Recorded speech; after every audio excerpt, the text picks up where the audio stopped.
Hello everybody, in today's video I'm going to be scaping this 43-gallon tank which used to house my betas. As you can see, I've just took down everything from inside and it's really dirty. The first step of this project is going to be to clean all of this up. Before we start, I'm going to get rid of all this clutter so I have a clean working space to clean this tank. So I finally got rid of all the clutter and now it's the perfect time to start cleaning this disgusting looking tank. The first thing I'm going to do is remove all of the sand. The next thing I'm going to do is just pour down a lot of water to get all that duckweed down at the bottom.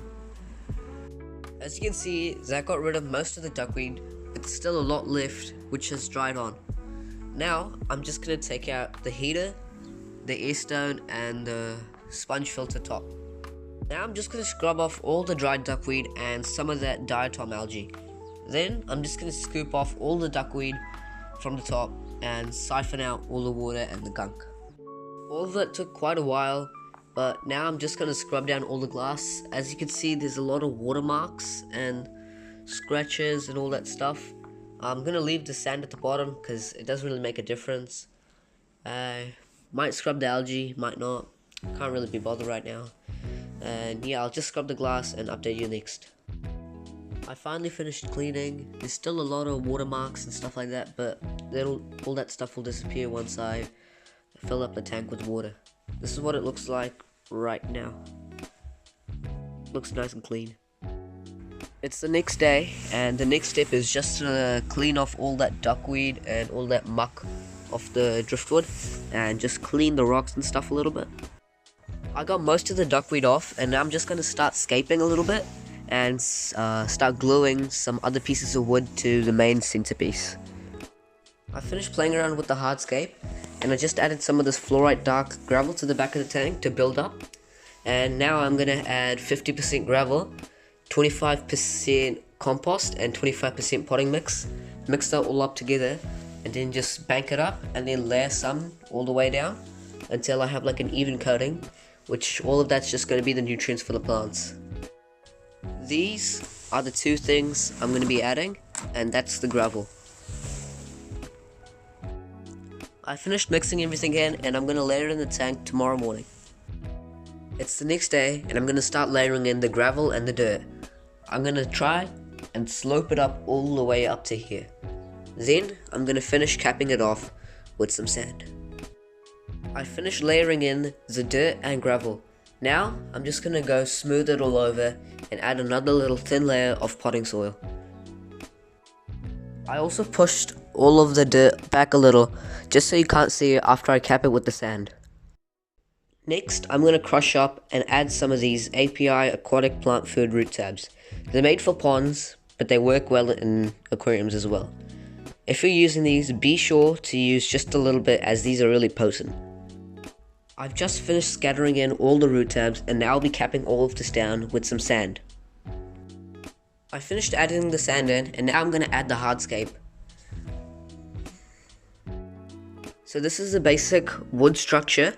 I've just added a rock on top of the wood so it doesn't float up when I fill it up with water. Then I'm just going to scatter some pieces of rock and then scatter some more gravel around the rock.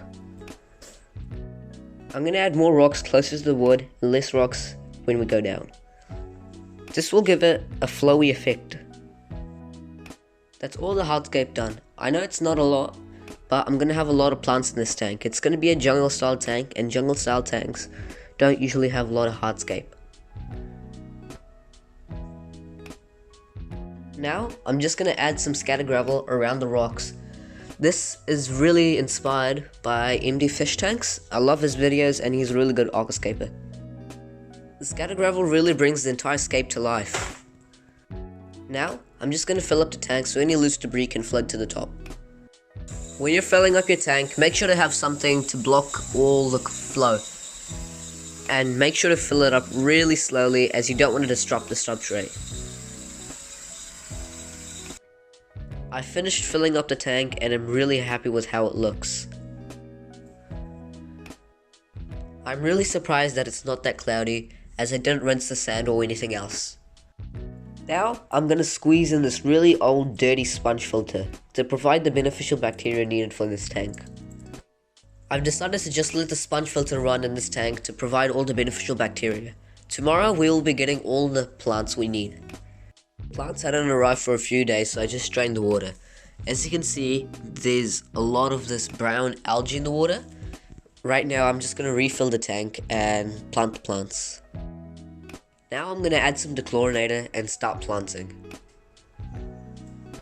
I have a wide selection of stems, epiphytes, crypts, and some Amazon swords. For the stems, I have Bacopa, some Rotala, Ludwigia repens super red, some Hygrophila polysperma tiger, some Bacopa compact white, and some Ludwigia pilastra super red. I have some Java fern winterlove, some Anubias, some Bulbitis, and some more Java fern. The only crypt I'm going to be adding for now is the crypt flamingo. I also have a lot of Vallisneria. And the final two plants are this mini Amazon sword and this larger Amazon sword. I'll also be adding some foxtail. These are all the plants I'm going to be adding for now. Over time, I will be adding more and more plants as the tank gets older. Now, it's time for the planting. I'm going to be sticking and wedging in the epiphytes to the wood and rocks, keeping the stem plants at the back, having the Vallisneria around here, and then keeping the crypts in the midground. I've finished planting the tank and I think it looks absolutely amazing. I've also turned the sponge filter on and increased the water level a bit, and also turned the heater on. Now I'm going to be adding some terrestrial plants up top, like some pothos and some of this purple ivy. I will also be adding some monstera when I get some. The first inhabitants we're going to be adding are a few ramshorn snails. This tank is made for some rainbow fish, some Celebes rainbow fish, some Praecox rainbow fish, some Pseudomogla gertrudae rainbow fish, and some Praecox rainbow fish. Those are the main fish. I'll also be trying to find a pair of electric blue rams. I'll be adding some Poridoras, some live bearers, and probably some plecos. It's been a few days since I last recorded, but the tank's doing really well. I gradually added some fish and I changed the hardscape. First I added the Pseudomogla gertrudaes, then I added some black molly babies, and then after that I added some Celebes rainbows and some platies. Finally, I added some Corridoras and some two of these plecos. The tank's looking really good right now. This is the last little bit. Thank you for watching, and if you want to see some updates, I'll be posting them on my YouTube shorts.